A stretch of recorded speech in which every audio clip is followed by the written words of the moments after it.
Oh,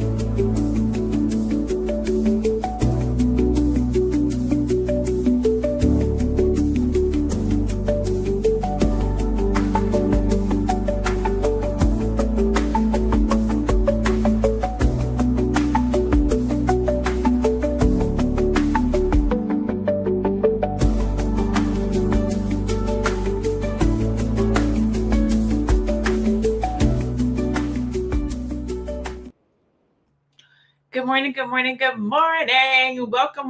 Well, or good afternoon. Time has changed. So I definitely know it's afternoon on the East Coast and good evening to Nomalanga because it's nighttime for her. So, hey, I'm Dr. LaNée. Welcome to Fly Nubian Money, where we help you to master your mindset and maximize your money.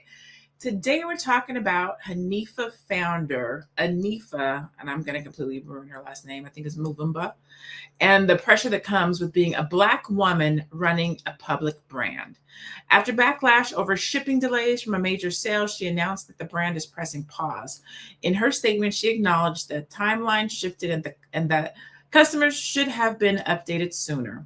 However, she also made it clear the brand did not abandon its customers and worked to fulfill orders. What really stood out was what she said about the emotional toll of the situation. She explained that founder-led brands face a different level of scrutiny and that when you're a Black woman, the margin for grace is even thinner. So today we're talking about the pressure Black women founders carry when they're building businesses in public. Now I'm going to read you a quote from her. This is a conversation with the founder in her own words. In her message to customers, Mvuemba wrote, "We're pressing pause. The last season stretched us in ways I'm still processing. There's been a lot of learning, a lot of responsibility, a lot of growth happening in real time." She also acknowledged mistakes. When timelines started shifting, some customers should have known sooner. She said 1000%. She added, "Two things can be true at the same time. We did not abandon our customers and we did not execute perfectly. Both are true." I'm okay with taking responsibility. That's okay. That's me. That's my own little insight. I'm okay with taking responsibility. She also spoke about the emotional toll of the situation. You can hold someone accountable without being cruel. And she made a point about founder-led brands. Founder-led brands operate under a different kind of scrutiny. And when you're a Black woman, the margin for grace is thinner. In the chat, let me know, are you familiar with this brand? Are you familiar with this story? Are you aware of what's going on? And then to my panelists, we are joined today by myself. Hey, yo, what's up? I am brand your brilliant strategist and business coach, Dr. LaNée. We have Aisha Verzi, financial services expert, and Nomalanga, our 3M specialist, marriage, motherhood, and money making in the house. All Black women, all entrepreneurs. So I'm just going to start out with the obvious. Is the margin for Black women business owners thinner when it comes to grace? Aisha, will begin with you. You're on mute, sweetie. Sorry about that. Good morning, everyone. No worries. I think I would say it's on both sides. It just depends on preparation. And the people that actually criticize you the most are actually your own people because they're upset. So really it's your own people that actually criticizing and causing all the ruckus out there. So yeah, unfortunately, sometimes we do get a hit more from our own people. All right. What about you, Nomalanga? Oh, absolutely, absolutely. We definitely don't get as much grace. And unfortunately, it seems like we suffer from this takedown syndrome. We have these two very far extremes. One extreme is we really go hard for each other and support each other and love it when we're successful. And then there's all the way other on the other end of the spectrum where there's this kind of disease where it's one of us and you just gotta take her down. You gotta say she's not doing it right. You gotta spread rumors. I mean, it gets really, really nasty. And I'm not just saying it. I have seen it happen over and over and over again. So we don't have that as much of that middle ground. We just have those two extremes, unfortunately. Oh, let me ask you. I'll ask you one more question. Do you think it's just Black women, or is it Black business owners in general? Because I'll let you answer. Actually, no, I'll go. When I think about Black entrepreneurs, when I think about Black business owners. I feel as if it's not just a woman thing, it is a Black business owner thing, where we feel as if our businesses have to go above and beyond, do bigger, do better, do more than anybody else. We accept craziness from other people more and are okay with it more so than we do our own, without even really truly knowing and understanding the dire constraints and obstacles and barriers that Black businesses are up against. And I'm not giving us an excuse. I'm not saying that it's okay for Black business to operate that way. I'm not. But I am saying you accept it from McDonald's or Fashion Nova or whatever other company it is.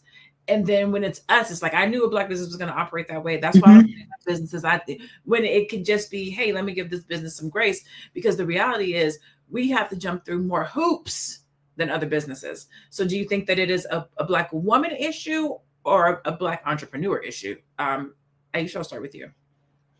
Yeah, I think it's a Black entrepreneur issue in the sense that collectively as a group, whatever we're trying to do, and we're actually out in public, there's this extreme scrutiny, right? Coming from others and also our people.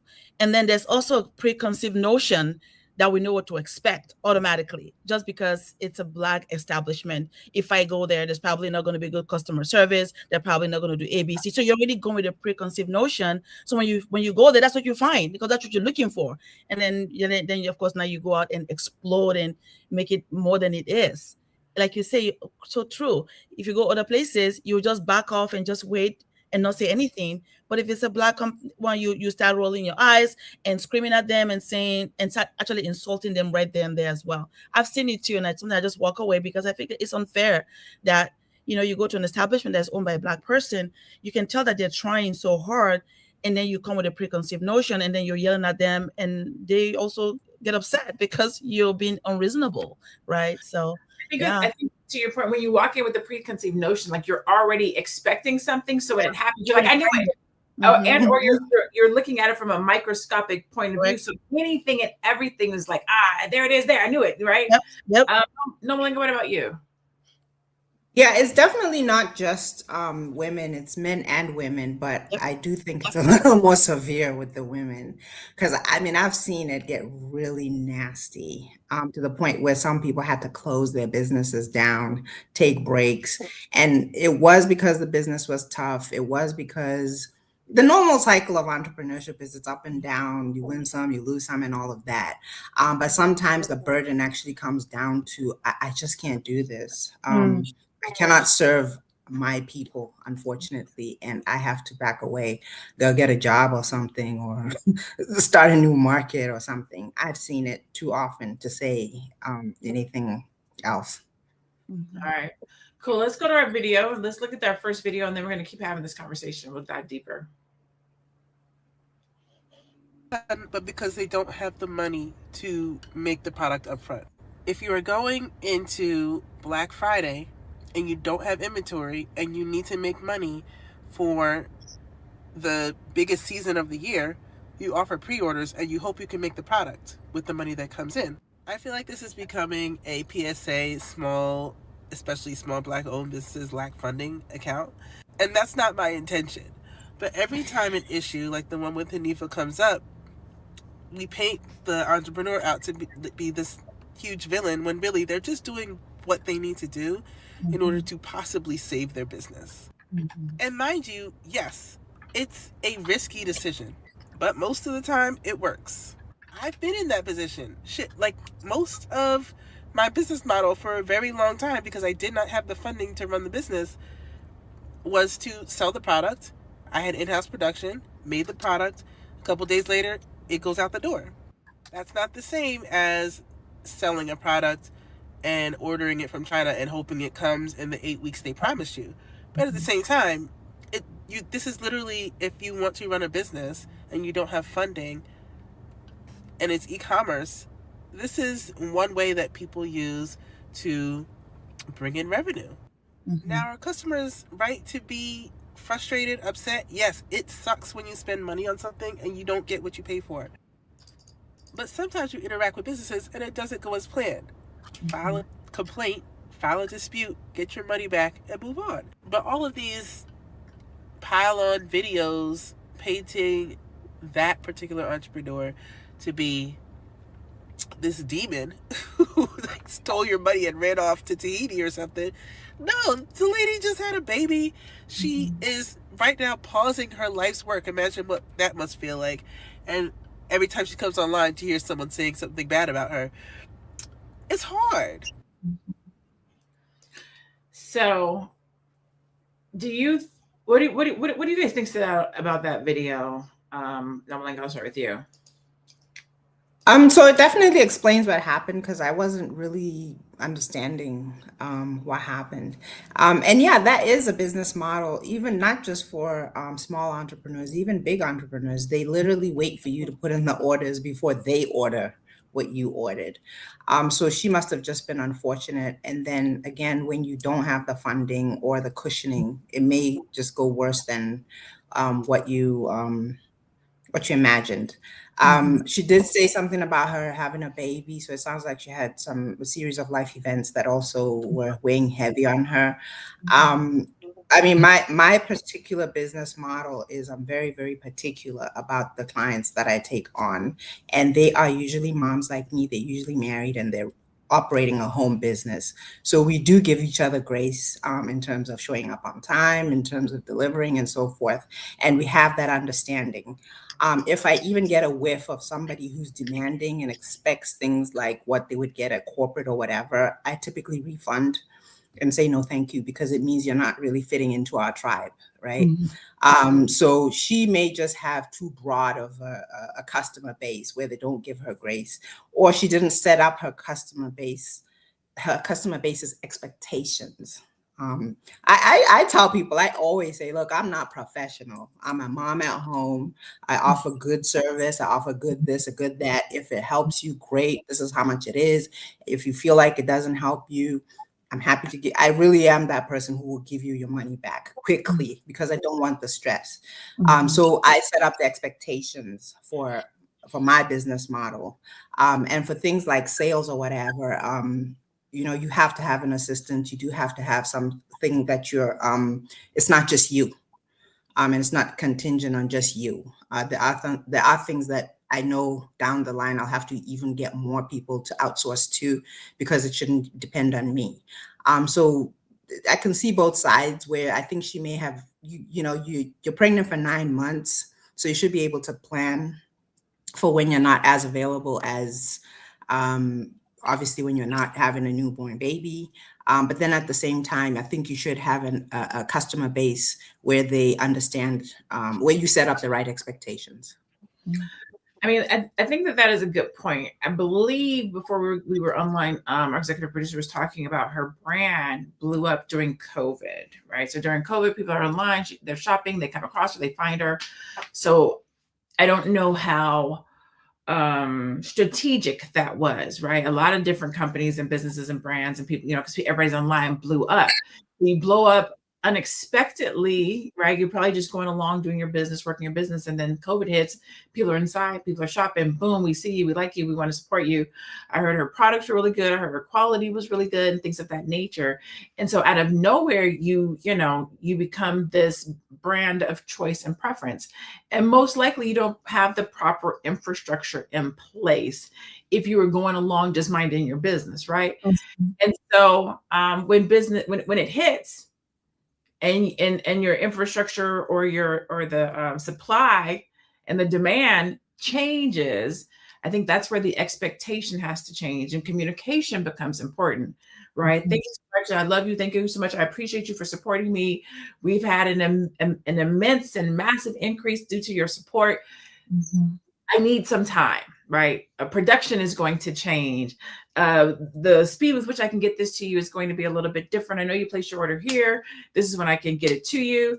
How important, Aisha, do you think setting expectations and communication is when things slow down? Yeah. Just hearing her story just, warms my heart that she actually was able to blow up.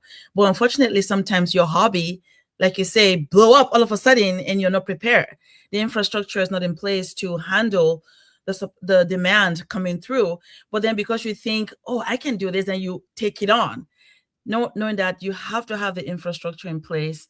And I'm saying this because I've been in the financial industry for many, many years. Even a massive multi-million-dollar company in Beverly Hills, we actually, like you say, you think ahead. And once you know that there's a problem, you communicate to your clients right away. You call them up right away. You literally stop what you're doing, communicate with them, say, look, there is a delay. ABC is happening, and we are kind of thinking it's going to take longer than we expected, but we appreciate your patience, and you follow through. Because if you don't follow through, then you start having problems. Because it will give you grace. People will give you grace if you attack right away, tell them this is what's happening, communicate. They say over communicate. Just tell them what's going on, so they feel that you care about them, and you're not just disappearing. Especially if they've paid for the product, then they think, what's going on here? So I think that it's just, she blew up so fast. And when you grow that quickly, even in established businesses, it affects you if you're not prepared. So imagine an individual. So I think that they just have to give her grace. It's well, hopefully she will get through this. Yeah. I think that, one of the things I talk to my clients about all the time is, even when you're starting a side hustle or a hobby, be thinking about starting it with the end in mind, right? No one could have predicted COVID. I mean, they're right. But the infrastructure piece for entrepreneurs, business owners, anybody who is starting a business, I don't care if it's a side hustle, the infrastructure, how you structure it, how you set it up is super important. The majority of my clients are people who have hit like six figures, like 70, 80, 90,000, 100,000, and they've plateaued.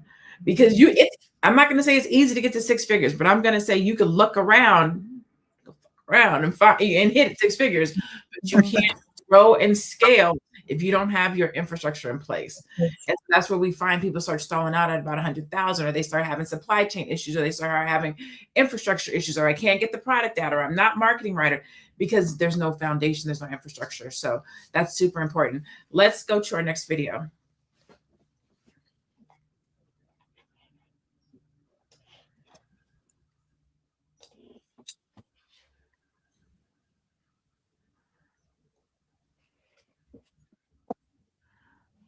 Okay, I think so. Maybe not. All right. Well, we'll go to some of the comments in the chat. Deborah said that Hanifa also going on an indefinite hiatus and pausing all production. In a statement to The Cut, Anifa, the designer and founder of the brand, said, "I don't want to rush to prove resilience. I don't want to pretend everything is fine just to keep momentum." So you might be wondering, like, how did we get here, right? First and foremost, running an independent fashion label, particularly a Black-owned one, is difficult to begin with. Independent designers are up against quite a bit in the industry. In this specific instance, let's go way back to November, okay? Stick with me. The brand hosted this massive sale called Hanifa Friday on Black Friday. It was like 45% off of their garments, right? Some of those garments were pre-order, and it noted that their shipping times might take longer.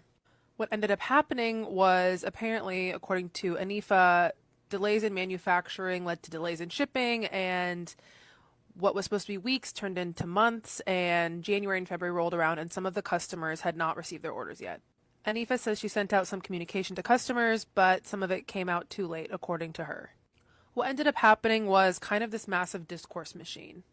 First and foremost, people were taking to social media to voice their frustration with how late their orders were, and then it kind of snowballed into something else. People were talking about the fit of the brand, talking about whether they prioritized influencers over the actual customers. And some people, according to Anifa, and honestly from what I saw in a lot of comment sections, were attacking her personal character as well. During all of this, the designer is supposed to be on maternity leave. She gave birth in December, but left maternity leave to come back and kind of do crisis control. As of now, she says all the orders have been fulfilled and those not fulfilled have been refunded. And all that said, she has decided to take a step back from the brand. She said she doesn't really know what's on the horizon, and she doesn't feel like it's going to be a permanent end to the brand, but she wants to take some time away. I mean, that makes sense. I think it was this last year, or I don't know when this next story actually came out, but there's this skincare line called Ava or something like that I like to order, and it's from London, I believe it is. It's a Black-owned skincare line, and I placed an order like in November, and in January I'm like, yo, where is my order? And they were like, we're having some shipping issues, and this is what I would say: I love Black folks and I love Black businesses, and I always support. And because of that, I go into it with grace, right? I know that your orders are probably not as much, which means you're ordering a lower quantity, which means my price is probably going to be a little bit higher. I'm going to give you the grace because I know that the Black tax is real, right? The bigger corporations and company are going to get a lower rate because they're buying in bulk. They're buying more pieces. So they're going to get a better price, which is why they can sell it for less. Whereas a lot of times Black businesses or Black business owners are buying products in a smaller quantity, which means that their price is going to be higher and they're going to have to charge more.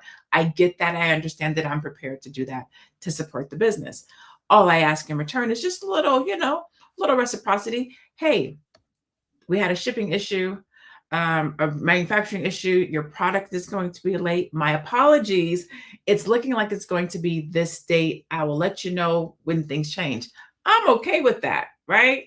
30 days, 3 weeks, whatever it is, just a little communication, and I can work with you. I give that grace. What I don't like, Black, white, Hispanic, otherwise, doesn't matter to me, is when I have to call you or text you or come to you to figure out what is going on. To me, that's the only problem. Like I, as a business owner, I understand that there's, even not as a business owner, right? Even as a human being, I understand that there could be complications and delays. I understand. I'm watching the news. I know what's going on with the world and terror. You know what I'm saying? I'm aware. Mm-hmm. Let me know that this is affecting you and my order. Nomalanga, how do you think that, just based on what we heard about what was going on, how do you think that she could have handled this situation? Do you think she handled it appropriately? Do you think she could handle it differently, or that there were better ways to handle it? What are your thoughts on that? I think either you or Aisha said it, that the communication piece is the most important thing. When you I mean, even if you had to pop into the website and then there's a banner at the top saying we're currently experiencing blah, blah, blah, blah, you already have your answer. But of course, it works better if it's personalized and she knows who is waiting and has been waiting and so forth. And again, it does sound like a systems issue. You should have some of these things automated, where if you know that an order is supposed to go out in a week, if it doesn't go out, you have an automated message to say, oops, we must be having some problems over here, bear with us and whatever. And then if another week goes by, oops, whatever. Some of these things we learn to automate them. And if we don't know, I personally don't know how to automate, but I can certainly outsource a techie kid who knows how to set it all up and do it. But the key thing, of course, is the communication piece. I can tell you a quick story. A few years ago, I had a coaching cohort of about 15 ladies. I don't really do one-on-one coaching anymore. It's usually a group coaching thing. And we had a series of, sessions and what have you. And I think we're about halfway through the program when I had a family member fall very, very ill. I had to fly out and take care of them. And it ended up like it had to be like a day in, day out issue. And I just emailed everybody and just explained the situation. And then I also said, click here for processing your refund or whatever. Every single woman on that cohort was so sympathetic, compassionate. Even though we did half the program, we've already gotten so much. We've already gotten our money's worth. Don't worry about the refund. And to this day, I never had to refund anybody. But what that came from, again, was because I set up very clear expectations. And then again, I really did select my clients based on what kind of people they were, because it's a small group. And then again, the key thing was, as soon as I could, I communicated and I kept them in the loop about what was happening until I finally said, look, I just can't do it. I'm sorry, I'm going to have to issue refunds. And I never had to refund anybody. And even when I recovered and I set up a new program, there were still people saying, "Oh, please, you're back. Great, let's get it." And again, it was that communication piece, which is just so important. And again, not all money is good money. I always say that not all money is good money. So sometimes you do expand into a market. Yeah, you're getting more money, but then it comes on with a whole bunch of other problems that you didn't bargain for, because those are not your people. And I'm not just talking about race, I'm talking about in general. There's a certain kind of customer base that you want, and sometimes just dropping your prices invites a whole other customer base that come up with a whole set of problems that you didn't have at your normal price point. So it's very important also to just mention that not all money is good money. Not all money is good money. Good point. Aisha, do you think that social media amplifies customer frustrations? I mean, the thing is, people have been dropping balls since the beginning of time. Customers have been frustrated. People have had order issues. But now, and you know, you send them an email, they send you an email back, and you go back and forth. But now we got social media, maybe, and social media says, if you don't act right, I'm gonna go online and I'm gonna blast you and I'm gonna let everybody else know. And now it becomes like you get jumped because everybody now like that happened to me and that happened to me, and they start tagging folks, and then it becomes like this vicious attack.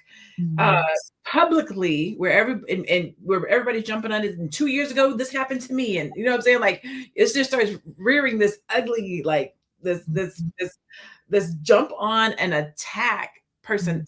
The person. Do you think that that's a social media thing that's making it worse, or what are your thoughts? Yes, Dr. LaNée, I think it's a social media thing because it's so proliferated, right? You can just go like wildfire very easily, very quickly. And it just click, and you hear all this information, and then everybody starts feeling the same thing. Oh, I felt the same way. And before you know, it's amplified to a level where it actually causes that maybe like Hanifa now started having attacked just personally, like, what is this? Now she feels this suffocation that everybody is saying the same thing all at the same time, when really maybe yours was late, but not that late. But because you said that, now everybody said, oh yeah, mine is late too. And then attack her character, which is wrong, because we know how that it will affect you personally. And then she has a baby at the same time, all the hormones going crazy. It's not an excuse, but all those things matter. And social media just amplify to a different level. And then it goes faster and wider in a very short span of time. And then you're rude. I call them keyboard gangsters. It's so wrong. And then you're looking at you call it what? I call them keyboard gangsters. Like people who get on the internet and get behind their keyboard and act like they real tough and they talk to you crazy. They wouldn't dare say it to you in person or in your face. But they get real bold on the internet. So, you know, it's just so destructive. And I can only imagine how one person will feel, because she was trying to do something good and everybody wants to be in on it. But now, oh, God forbid something went wrong. The same people now, like wildfire, want to destroy her. You know, it's very unfortunate, but social media is it's like, I feel like it's this place where your life can change in a positive way, but also right next to it can just also derail. Absolutely. The other thing about social media is it broadcasts your business, your designs, your claim to fame, your interest, the fact that you're getting sales. And so when companies like a Fashion Nova or a Shein sees this, they start stealing your designs. Literally, she's having manufacturing issues and not getting people their clothes in time. Shein and Fashion Nova are stealing her designs, manufacturing them quicker and faster, cheaper, less quality, and getting them out to people. So she's also being stole from. So not only can I not get do what I do and get what I need to get out to people, but now you have these larger corporations that are stealing my designs, putting them together quicker, sooner, faster, and getting them out to people. I think that's a huge issue as well, because I've seen this multiple times. I'm at a place now with clothing from boutiques where I got to run it online to see, is this a real store? Did this article of clothing belong to somebody before? Whose was this? So I think that this is an image of her site and then Fashion Nova's, right? Wow. So they're taking her high quality made products and designs and then manufacturing them for making them cheaper and selling them faster. They didn't even try to change it up a little bit. It was not just all. the They don't. exact same thing. Wow. I be seeing folks steal the same picture from somebody else's website and put it up there. Like, at least they had enough sense to put their own model in it. some of these other ones take the whole shebang, like the whole model, and just boop, boop, drop it in there. Okay, let's go to another video. We're going to keep this conversation going. We're going to go to one more video, and then we're going to come back. In multiple delivery dates and delivery windows that were not honored, multiple emails between customer service that I just keep getting more dates that are not honored. I keep receiving tracking links that lead to nothing. My Hanifa package that I ordered in November, guys, it's February, is still not here. That is insane. I have been following them for years. I'm like, damn, when I come up with some money, I need me some Hanifa. Like, I love the designs. I want to support a Black brand, but this is sick. This is actually sick. I ordered in November. We are in February, and you're going to send me a $30 gift card? Bitch, I'm not purchasing again, actually. Then I saw the owner come on here talking about, I just had a baby. I don't give a damn. I swiped so fast. Okay, good job. Okay, so let's break this down, because I think that this is what I think is like one of the most important parts of this conversation is, one, we talked about social media, right? The fact that people can get on here and just say what they say, right? And I was about to say, we don't see this happen with other founders. However, the CEO of McDonald's was just online last week, and they drug him through the dirt, taking that little bitty McDonald's bite, right? But for the most part, we don't see people drag the founder, the CEO, the executive team of corporations. However, when you are a founder, you're the face of your business, you're a publicly facing founder of your business, you can be dragged to heaven, right? Like, folks don't play, and don't let you be a Black founder, right? It got real personal in that video. It goes beyond the business. I think when we're talking about it in Black business communities, right? Why do you think mistakes or miscommunication or dropping the ball for Black founders sometimes become a personal attack on that person, Nomalanga? Why do you and is that okay? Is it okay to attack the founder of the business so personally? So yeah, it's not okay. And when I was watching that video, I was like, gosh, okay, fine, we get it. It took 3 months, but did you have to make a whole video? I think, really? Is it really necessary? And apparently a lot of people made videos, but when their Walmart order doesn't come in, they don't make a whole video and drag Walmart about their thing. I can't remember the second part of the question, but one thing I was going to throw in was, although it's not obviously manufacturing and what have you, we've only had a Black couple who came into the president's office in the history of America. And that is the one couple that had zero margin of error. They had to be perfect. And my goodness, they were seamless. They were perfect. But that's the only thing that this country was going to accept. And unfortunately, we can't all be seamless and 100% and whatever it is. I can't remember the second part of the question. Is it okay? Is it okay to attack a founder in that manner? No, it's obviously not. But here's the other thing that I know for a fact is that a lot of us deal with a very low self-esteem, and we do tend to project it. Just like Aisha was saying, you know, you walk into a store, you're saying you're supporting a Black business, but you've got this negative dialogue going in right before you go in there. But I always say, anytime you say something negative about Black people, you're not talking about them. You're talking about yourself. And your expectation is about you. So when you look at another Black person and you say, well, I knew they wouldn't get it right, you're talking about yourself, because when you look at other people, you don't have that same opinion. So it's really all about you. And then the destroying part is, it's actually because they can relate to that person. They feel reachable, relatable, or whatever it is.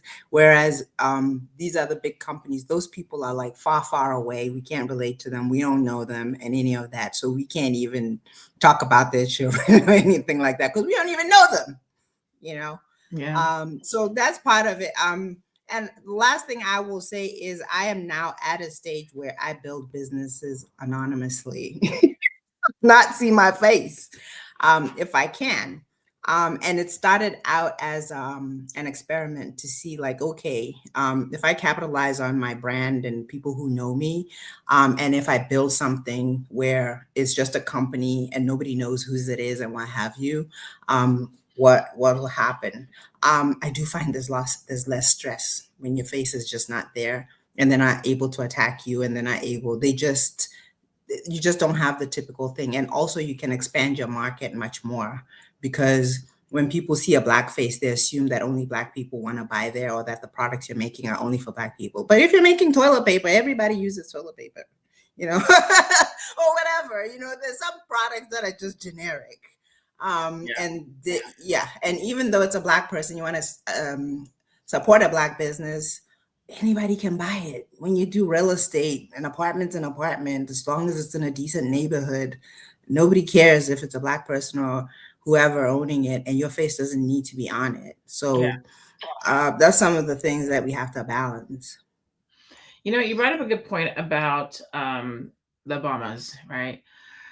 And I think it's larger than that, because we see it at work, right? Even just in corporate America, when a black man or a black woman goes to work, we say you got to work twice as hard to get half as far.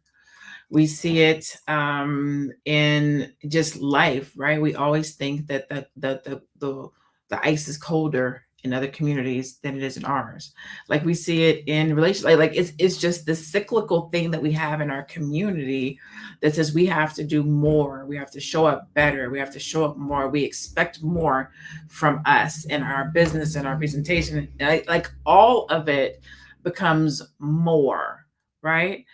And unfairly so, LaNée. It's actually unfairly definitely unfairly so, because we don't hold no one else to the same privileges. We have no privileges. To the same bar, to the same level of expectation, to the same level of perfection. Like we don't do it for anyone else except for with each other.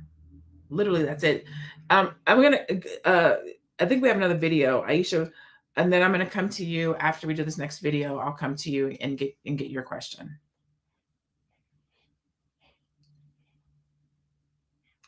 Okay, I'm going to go to you first. When you see, this negativity, because that's what I call it, right? I call it negativity. I call it blatant.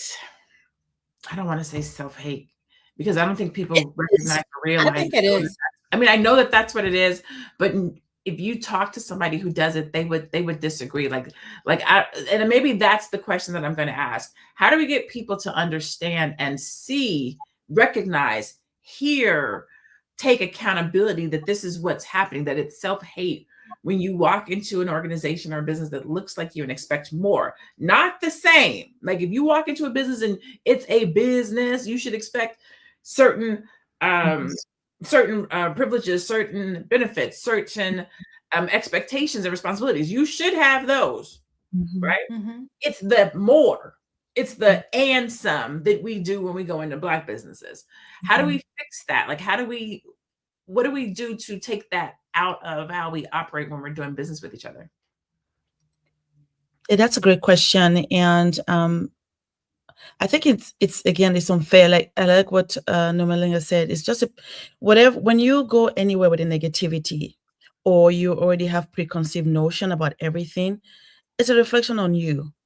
Because when you go somewhere, again, yes, there's specific things that's supposed to happen when you go somewhere. You're greeted and you feel appreciated when you come in.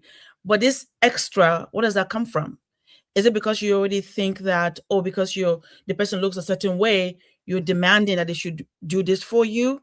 But if you go somewhere else, you don't really, because you don't expect it from them, so you don't even go there, right? So it's just a funny dance people play with that. So, and I also feel this. I agree that if you go anywhere and you're already negative, or you're not being, you just feel like somebody owes you something, it's you. It's not the person, because the person is just there to do their job, or they're just to do the best they can. And then you coming in and not really again accepting what is happening and being gracious it just shows that you also have the issue. Because when I go to a restaurant, or it doesn't matter who is behind the counter trying to help me, I'm just focused on what they are trying to do to help me. I'm not focused on whether they go extra or not go extra, because then it's unfair to them, as they're trying to, again, provide to anybody that comes in the best that they can. But for us as a people, I understand why people go a little bit like negative on us. So I remember one time I went to a salon, and the lady that was supposed to do my hair, she was late, right? But she didn't apologize. So I thought that was not kind of cool. She didn't apologize to me. So I was like, okay, I've been waiting for you. You didn't apologize. But I didn't take it personal. I just figured maybe she's upset about something and then let it go. But I can see why people can carry that on and say, well, I'm not going to come back anymore because she didn't even say she was sorry. So it kind of compounds itself. But me as a person, everywhere I go, I give you a chance. I don't go with a preconceived notion, except if you treat me that way, then I'll tell you, hey, what happened? But I won't use that to judge everyone. But that's what we get in this space all the time. Even myself, I get that people treat me, when they come to my store, they look at me and think already that I'm going to give them a bad service because of But who I am. Aisha, if you got the bad service, or she didn't apologize or whatever, you have the choice to leave and not give her your business. You don't have Correct. to go online and spend a And, week making and videos about, well, I went over there and I blah will blah blah never blah. do that. Never, Move never. on, get a different salon. I mean, that's what's also just kind of really like irking me. Like, why do we need to go To that be extra extra mile to for my destroy and A bring lot of down? I think a lot of it today, never. I think a lot of the reason why people do it is for virality, right? It's for content. It's to be included in the conversation. It's to say me too, to get Yeah. eyeballs on them. I think that's why people do it today. But I want to go back to the question I originally asked Aisha, which was, what can we do about it? Because that's what I think is the important That's conversation. right. What What can can we we do do about it? about it? And so That's I'm thinking that what we do about it is that we give each other the same respect, right? The same respect that you give businesses that don't look like us, give us that one. And what I mean by that is, it's twofold. As a Black entrepreneur, as a Black business owner, I say this and I mean it. We can't just do business with folks because they Black. Like, I make that choice for myself. I'm going to give you the benefit of the doubt as a Black business yes. owner. I'm going to always try to reach out and do business with the Black business first and foremost. I'm never, ever, ever going to say that's what I expected if the service wasn't good. And I'm never, ever going to say, I'm never going to do business with a Black business. And I'm never, ever going to say, this is what I expect from a Black business. Never, ever, ever, ever will those be the things that I say or the things that I do. But also, I'm not going to raise the bar because you're a Black business. So I'm not going to go to you just because you're Black, right? You still got to do good business. So That's right. just because I'm looking for a Black business, I'm going to look for a good Black business, right? And when I find that good Black business, I'm not going to raise the bar for you that I don't, and have an expectation from you that I don't have from anybody else.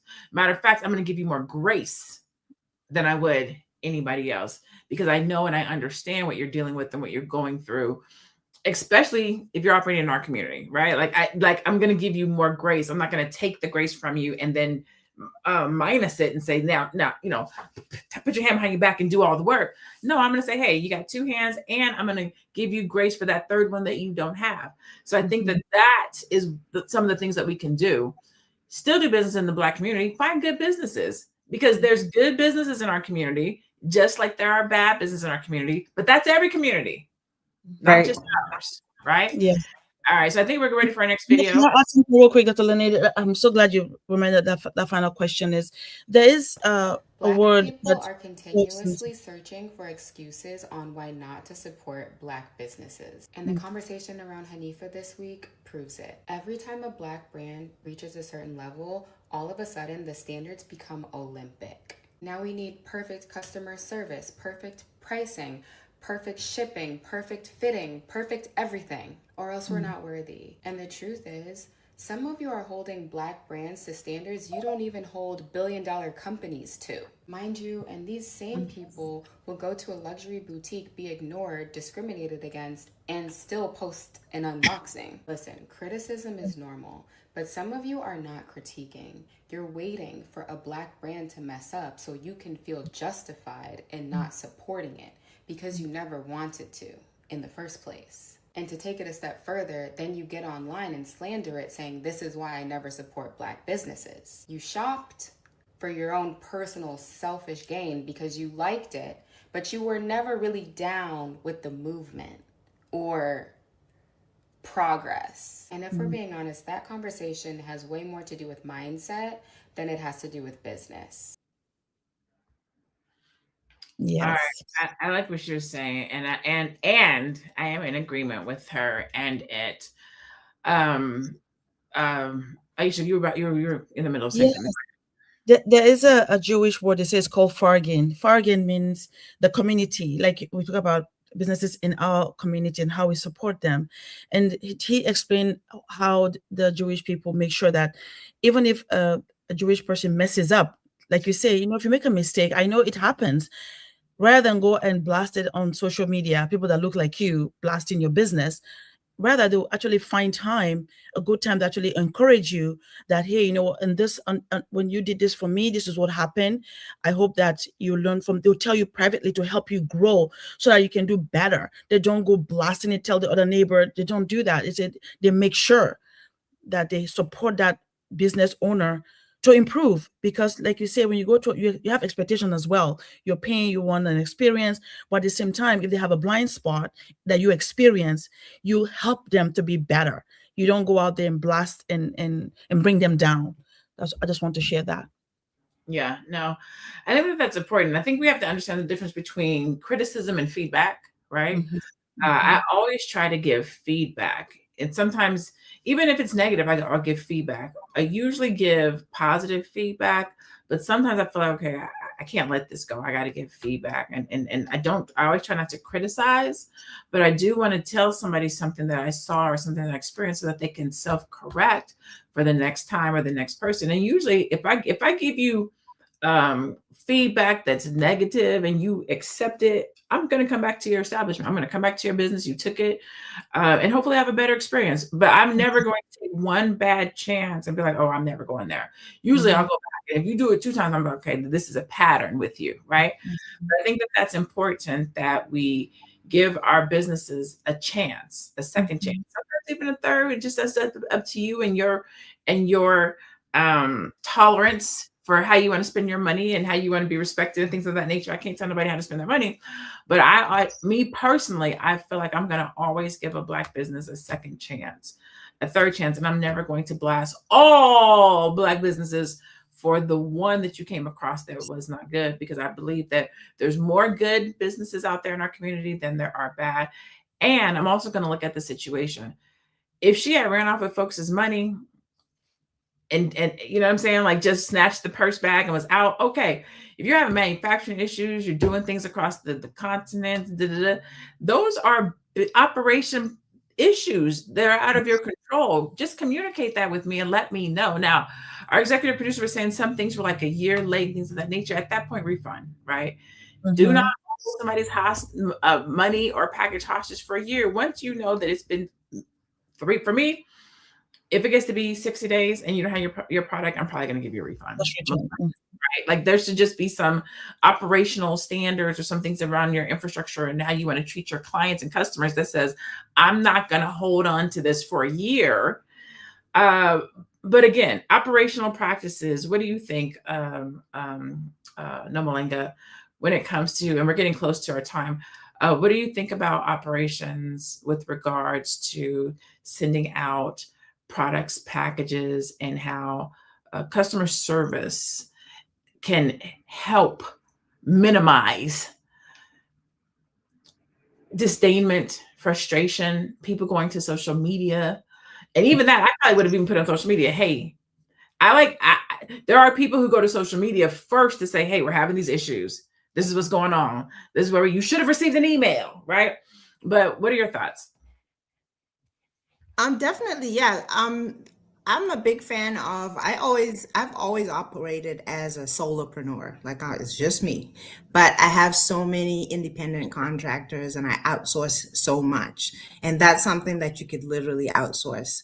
Even the fact that she ran into those problems probably says that she outsourced the manufacturing, and then they let her down. But then even managing the whole situation is something that you should be able to outsource, and it really doesn't cost that much. I find that when you have, especially if it's a small business, if you have, I'm sorry, my battery was running out. If you have a small business and you're running it, you can find students in every department that you're like, you can find a marketing student to do your marketing, so you're not paying full price until you grow to the level where you can actually afford a professional. You can find public relations student, whatever it is, until you find the thing. So I think there was a little bit probably of mismanagement, but you can put systems in place with independent contractors and with outsourcing things. And again, we can't stress this enough: communication. People will understand if you're communicating, but if they feel like there's something shady and they already feel that way without you doing anything, then you're going to have problems. Yeah, I agree. What about you, Aisha? Yeah, over communicate. If you have to do that, because people want to know what's happening at all the different stages. And if you just keep them in the loop, it will calm them and not feel like, okay, something is wrong. Maybe she's like, yeah, take my money and gone, but she's what's happening, and I'm letting you know what's happening, and I'll keep you abreast. But if I'm in her shoes, customer service wise, after a certain amount of time, I'll just refund. If I already have your money, I'll just refund it. Just to keep everybody calm, I'll just refund the money back to you until we get back on track. And I'll tell you, what, I'll refund your money, but when the item is back on the shelf, I'll let you know. You'll be the first to know, so that way you can have the first dips on, when we restock. I think that leads to the conversation on business funds, because as you're saying it, in my mind, I'm thinking, yeah, but she probably spent the money to order the product. She can't order the product. That's true. They're probably not going to give her a refund, which is why she's holding on to it. So this goes back to making sure that you have funds for your business. Don't spend money in your business until you have fulfilled the order. So let that money sit there. But it's hard. But can you? Because if she's operating off of pay to play, that means you have to pay me so that I can place the order. And I used your money to place the order. Now the order's not coming. I'm trying to refund you on money that I already spent. So I get a refund on. So there's so much to business operations, business infrastructure, business funding, capital that has to happen, that we have to talk about from the perspective of having a Black-owned business, that because it's easy to be like, just give her a refund, but then where's the refund coming from, right? Yeah. So there's just so much to this conversation, not just this conversation, just having a business and making sure that you have resources and capital and the funds to operate your business in case you have to give a refund that you don't actually get to recoup for the sake of doing right by the customer, right? So let's do our stats real quick. Let's see. The global fashion industry generates over 1.7 trillion annually. Black consumers spend more than 60 billion every year on apparel and footwear in the United States. Let's see. Okay, cool. Black women are among the fastest growing groups of entrepreneurs in the country, which we are aware of. Shout out to us. Black founders receive less than 2% of venture capital funding in the United States. Women receive less than 1%. Studies show entrepreneurs experience higher rates of anxiety and burnout than the general population. Hell yeah, we do. For our lives. I always say entrepreneurs is a hard life because you only eat what you catch. If you ain't out here catch nothing, you ain't eating. Like if you only eat what you catch as an entrepreneur, hell yeah, it's stressful. Because if you don't make money, you can't pay your bills. If you don't make money, you can't drive your car. Like you have to be out here working, grinding all the time. I think there's this meme, I think it's Lori from Shark Tank that goes around on social media that says entrepreneurs will leave a 40-hour-a-week job to work an 80-hour-a-week business. Like for real, like we're gonna leave this 40-hour-a-week job where we know we're gonna get paid our money to go out here on a hope and a prayer, work twice as hard to hopefully break even, right? But it's and make half as much. But the freedom the Yes. lifestyle, the quality of life, the anxiety that comes down, the pressures that come down, and then depending on the business that you have, the impact that you make, it's all worth it to me. Worth it. It's worth it. Anonymous, talk about the Fearless Fund. Damn it. So The who? the Fearless Fund. So the Fearless Fund is this fund that was started by Black women. He says Atlanta. I can't remember where it was, but it could very well been Atlanta. And they were helping specifically Black women entrepreneurs. And this was a year or two ago, within the last 2 to 3 years. And what had happened was some of the clear people came and said, you can't do that. They reversed racism them and said, you can't say that you have a fund that's only for these people. That's unconstitutional. You're being racist. So they reverse racism them. And Anonymous help me out. I believe they stopped their fund or they had to pause their fund. And I can't remember if they have to shut it down or what. I can't remember the true outcome of it, but I know they paused the fund. I know those folks made such a stink that the money that was supposed to get out to these Black women, these Black businesses did not. Anonymous says they stopped it. Yeah, so they stopped it. I'll go one step further. I just went through the Goldman Sachs program that's specifically for Black women. It's called Black Women in Business. Goldman Sachs, 1 million Black women in business. And my cohort, which was the 8th cohort, was the first cohort to have a man in it because they can't specifically say only Black women.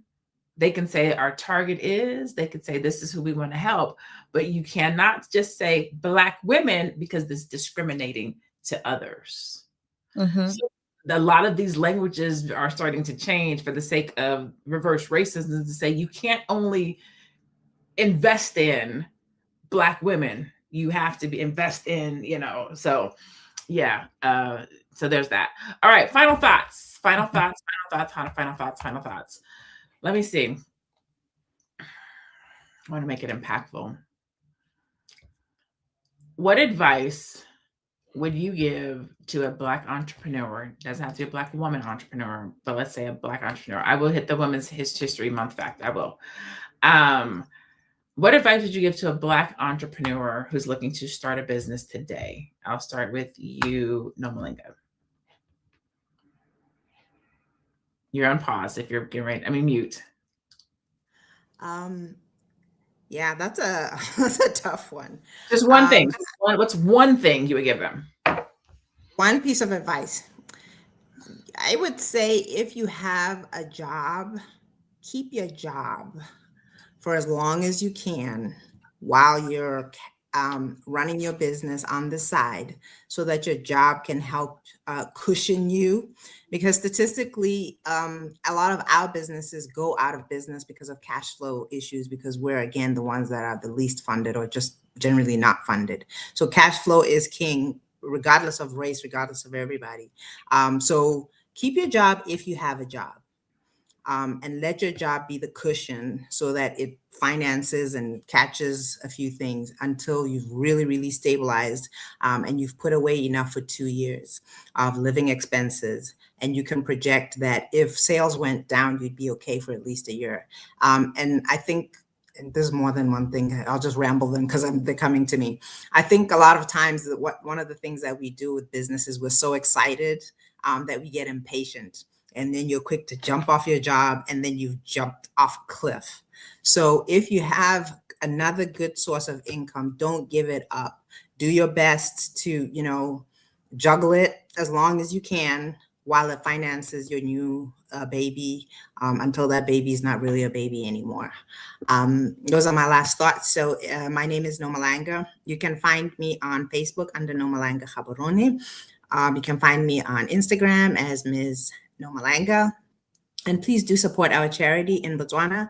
We founded this charity some years ago to help young girls who are in school and sometimes miss school because of period poverty. They literally don't have sanitary supplies, so they don't go to school when they're on their period. Any amount counts. Please go to padsforourgirls.com. Even the littlest amount goes a long way. Thank you. Awesome. Great. Thank you. Aisha, same question for you. One thing, so many things to say, but one thing I would say is if you're going into a little mentorship, You need a mentor to guide you through the steps. Mentorship is so important. It's the shortcut between making all the mistakes and at least sailing through, to the other side. So that is what I would definitely encourage anybody starting a business. Get a mentor that has walked that path to guide you so that you don't have so many blind spots that you didn't expect. And where can you find me? The Black Business School. I'm a coach there.